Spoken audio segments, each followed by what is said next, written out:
बच्चों कैसे हैं आप सब। आज की कक्षा शास्त्री द्वितीय खंड के लिए है और अभी हम लोग निबंध पे चर्चा कर रहे हैं पिछले 2-3 क्लासों से।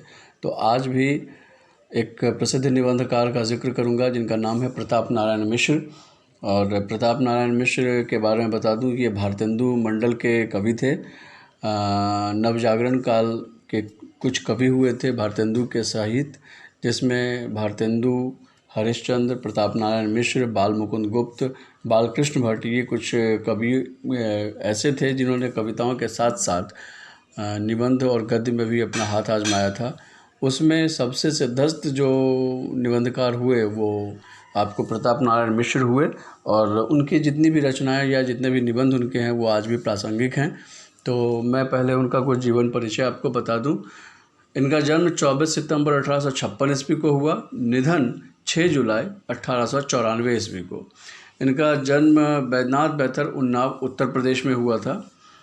और इनकी कुछ रचनाएं हैं जो मैं आपको बता दूं। कांग्रेस की जय, तत्व के तत्व में अंग्रेजी बाजों की भूल है, न्याय, मित्र कपटी भी बुरा नहीं होता, वाजिद अली शाह, छल, ये 2 भागों में है, छल 1, छल 2, जुबां, एक सलाह, क्या लिखें, गुप्त ठग, आकाशवाणी, आलम तस्वीर, ये भी 2 भागों में है, उर्दू बीबी की पूंजी, छी छी छी, लत, आप, ईश्वर की मूर्ति, देशी कपड़ा, पेट, प्रतिष्ठा केवल प्रेम देव की है, प्रश्नोत्तर, पुराण समझाने को समझ चाहिए, पुलिस की निंदा क्यों की जाती है, पौराणिक गूढ़ार्थ, बेगार, वज्रमूर्ख, बात, बाल्य विवाह विषयक एक सोच, भौं, मुच्छ, मतवालों की समझ, युवावस्था, रक्ताश्रु, रसिक समाज,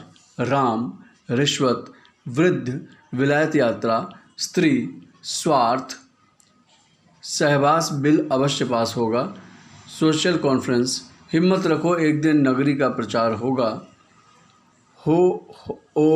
होली है। तो कुल मिलाकर इतनी रचनाएं जो प्रताप नारायण मिश्र की हैं और इनकी रचनाओं के जो शीर्षक हैं उससे आपको ये तो पता चलता होगा कि इनके शीर्षक थोड़े अलग हटके हैं। अलग हटके इसलिए हैं क्योंकि इनकी जो लिखावट है, इनकी जो लेखनी है वो व्यंग से भरी हुई है, व्यंगपुट है। इन व्यंग का कपुट अधिक होता है और शायद यही वजह है कि अपने हल्के फुल्के हास्य के माध्यम से उन्होंने बहुत गहरी बात लोगों के सामने कही थी। तो आज जिस प्रसिद्ध निबंध का जिक्र हम करने जा रहे हैं वो है भौं। आप समझते होंगे, आपकी आँखों के ऊपर जो आईब्रोज होते हैं उसी को हिंदी में भौं कहते हैं। अब इस आईब्रो या ये भौं की उपयोगिता हमारे मानव शरीर में क्या है? आज तक आपने मानव शरीर के बारे में पढ़ा ज़रूर है लेकिन उसके इस अंग के बारे में कोई नहीं समझ सकता। तो आज प्रताप नारायण मिश्र के निबंध के माध्यम से समझते हैं कि भौं की क्या विशेषता है या प्रासंगिकता है। तो पहले मैं निबंध का पाठ करता हूँ और उसके बाद फिर इसका व्याख्यान दूंगा। निश्चय है कि एक शब्द का रूप देखते ही हमारे प्यारे पाठकगण निरर्थक शब्द समझेंगे अथवा कुछ और ध्यान देंगे तो यह समझेंगे कि कार्तिक का मास है।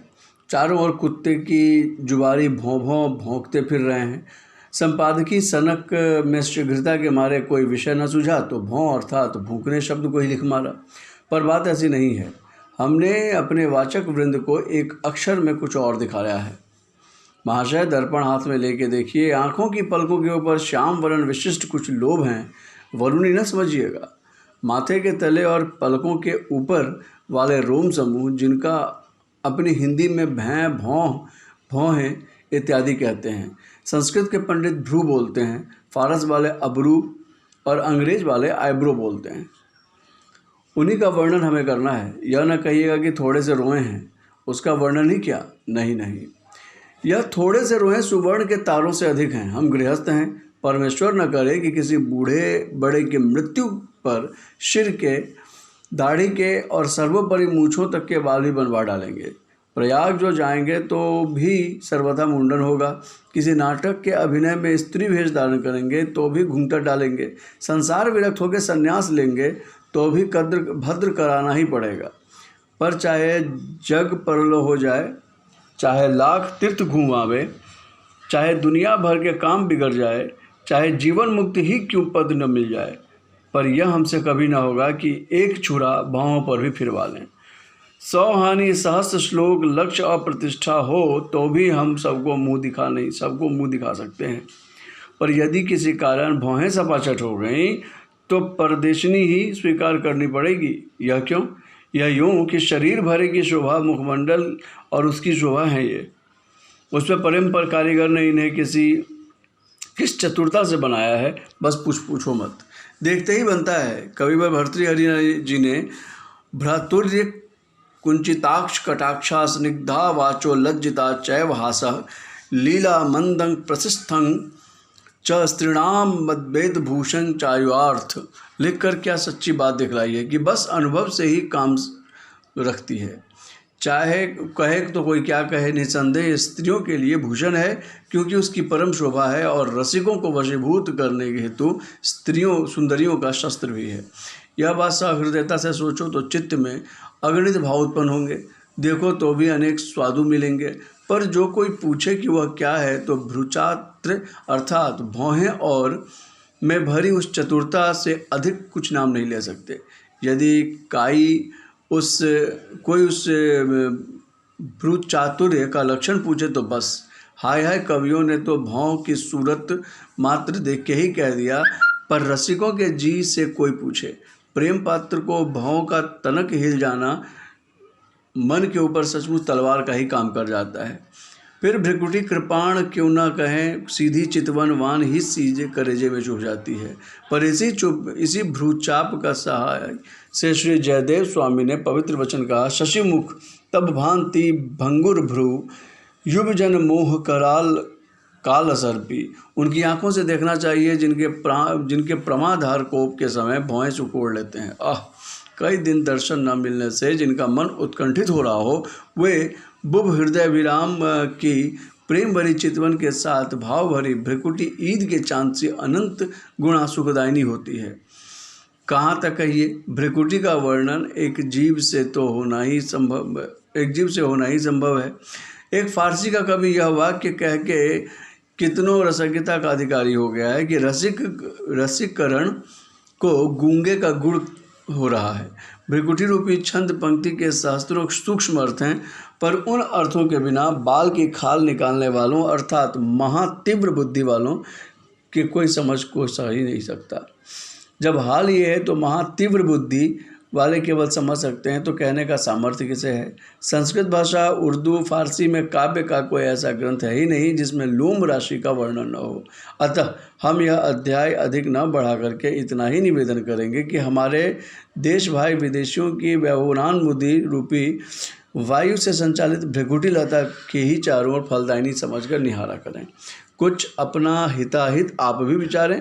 यद्यपि हमारा धन, बल, भाषा इत्यादि सभी निर्जीव से हो रहे हैं, तो भी यदि हम पराई भौहें को ताकने की लत छोड़ दें, आपस में बात बात पर भौहें चढ़ाना छोड़ दें, दृढ़ता से कटिबद्ध होकर वीरता से भौहें तान कर देश हित में सन्नद्ध हो जाएं, तो देश की बनी वस्तुओं का, हमारे धर्म का, अपनी भाषा का, अपने पूर्व पुरुषों का उजागर और व्यवहार आदर करें, तो परमेश्वर अवश्य हमारे उद्योग का फल देंगे।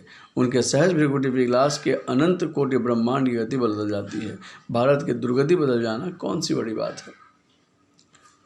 तो ये उनका निबंध था भौं, और इस निबंध के ऊपर उन्होंने कटाक्ष किया है, और बहुत मायने में कटाक्ष किया है। उन्होंने अंग्रेज़ी सरकार के ऊपर किया है। उन्होंने हमारे देश में रहने वाले उन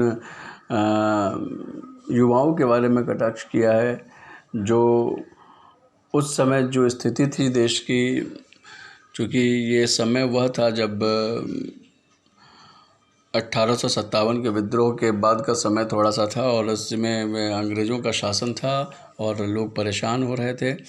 और जब लोगों से क्रांति की बात कही जाती थी कि आपको क्रांति समर में कूदना चाहिए, तब अपनी वो भ्रिकुटी को सिकोड़ लेते थे। भ्रिकुटी सिकोड़ने का मतलब एक मुहावरे से है कि यहाँ जो बात अच्छी न लगे लोगों को, उस संदर्भ में वो ये भ्रिकुटी सिकोड़ने की बात कहते हैं।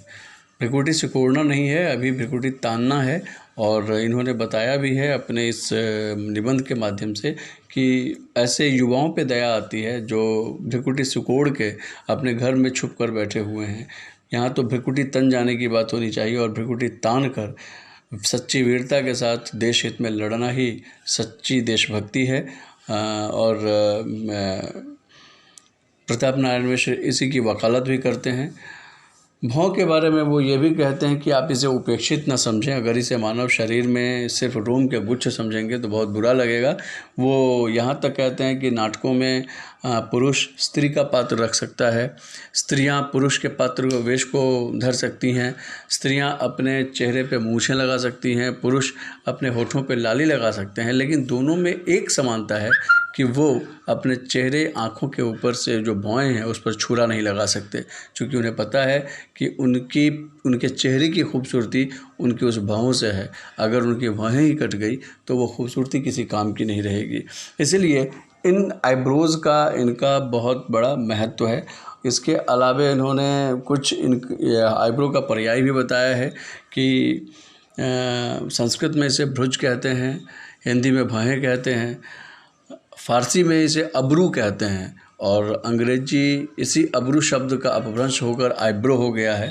तो इस तरीके से प्रताप नारायण मिश्र अपने छोटे से ललित निबंध में इस भौहों के बारे में बहुत बड़ी बात बताकर चले जाते हैं कि एक छोटी सी चींटी जब समय आने पर एक बड़े से हाथी की जान ले लेती है, उसी तरीके से भौहों का भी अपना महत्व इंसान के मानव शरीर में है और इसका कुछ सांकेतिक मतलब भी लोगों ने निकाला है। जैसे इन्होंने बताया कि भ्रिकुटी सिकोड़ लेना, भ्रिकुटी तान कर रखना, इन सब बातों से ऐसा महसूस होता है कि प्रताप नारायण मिश्र ने इन बातों को बहुत समसामयिक और बहुत प्रासंगिक कही थी, जो आज के समय में बहुत प्रासंगिक महसूस होता है। धन्यवाद।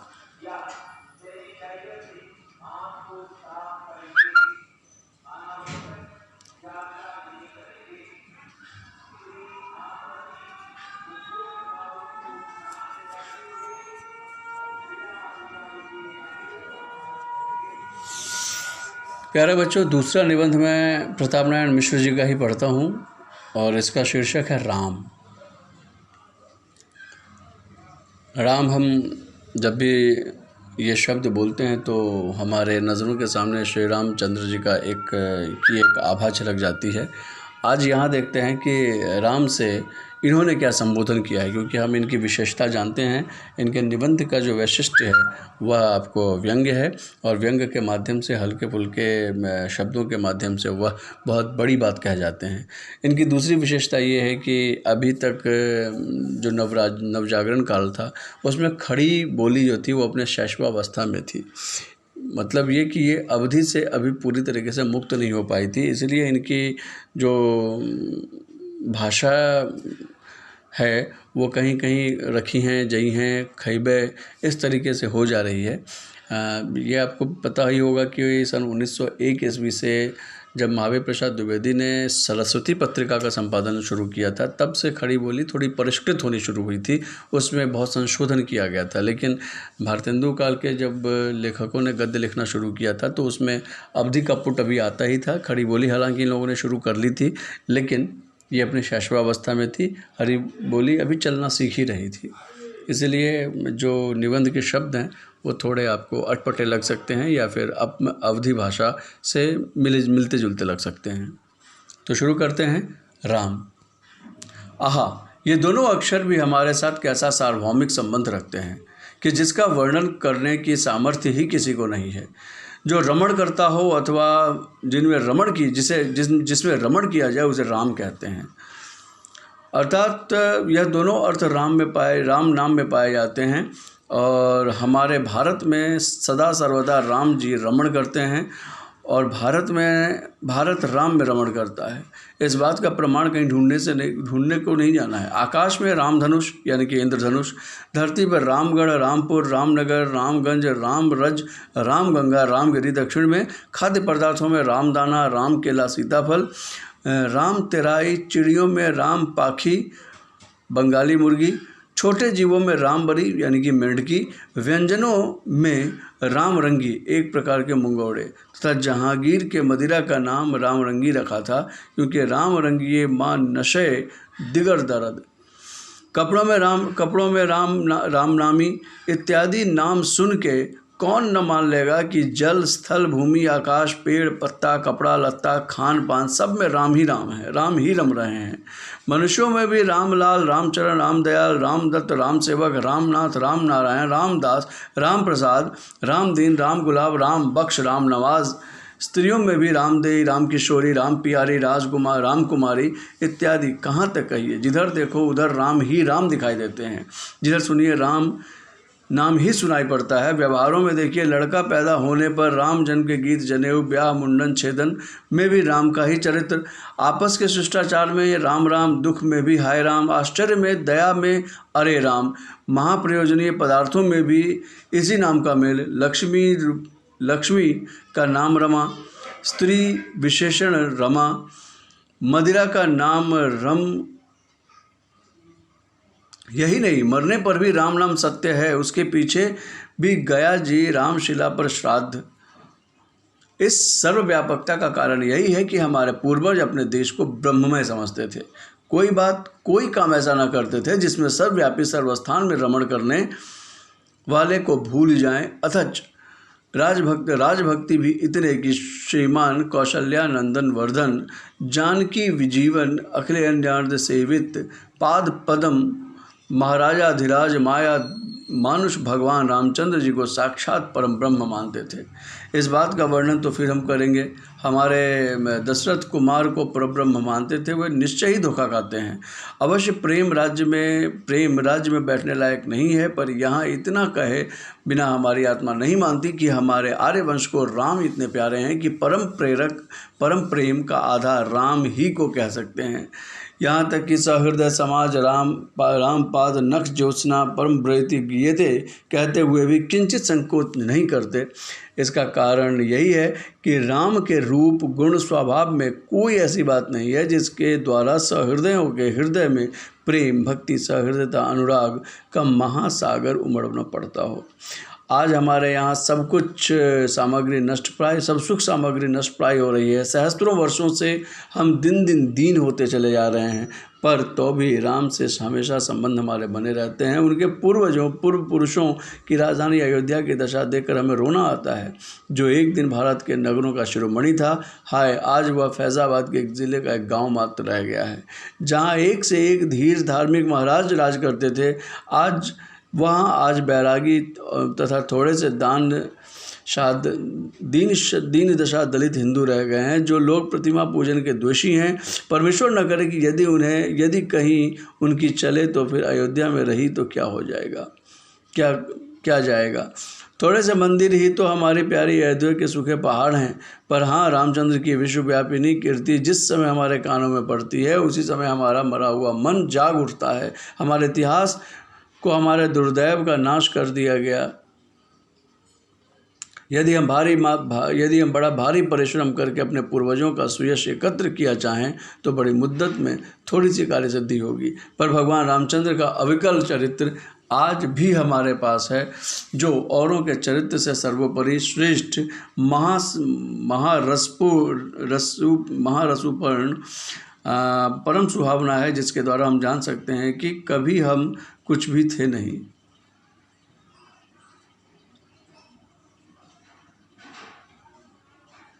यह लेख अधिक न बढ़ाकर मैं इस विषय में हम लिखने की प्रतिज्ञा पर निम्नलिखित आशीर्वाद के साथ लेखनी जोड़ देना चाहता हूँ। बोलो राजा रामचंद्र की जय। कल्याणानां निधं कली मलयन मनयंग पावना नाम अन्या नाम थेयंग युन्मुक्षो सपदि प्रसिद्ध प्राप्त्यै प्रसिद्धस्य विश्रामस्थानमेकं कविवर्चसां जीवनं सज्जनानां बीजमधुरद्रुमस्य प्रभवतु भवतां भूतये राम राम।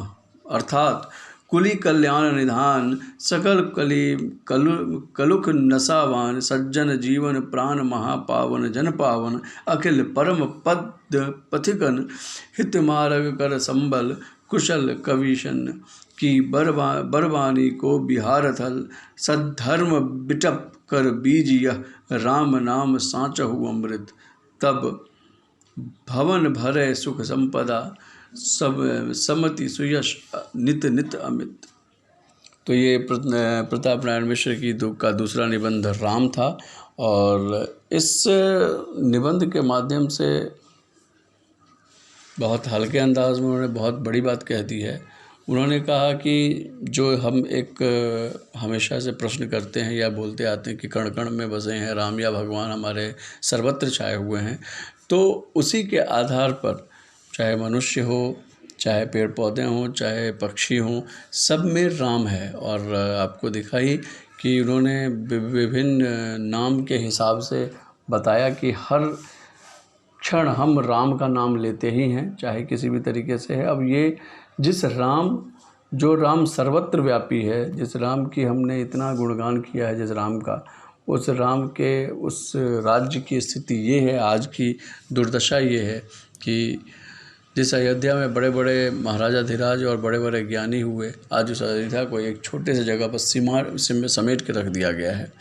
और हो न हो ये अंग्रेज़ी सरकार की दुराचार ही है।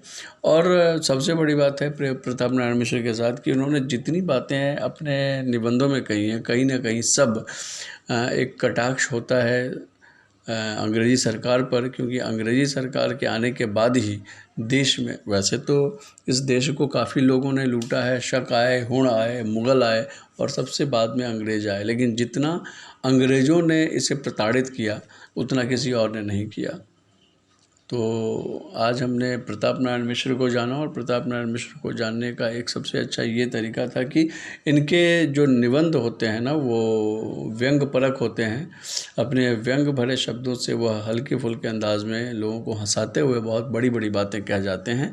इसीलिए शायद यही वजह है कि इनके निबंध आज भी प्रासंगिक हैं, आज भी समसामयिक हैं।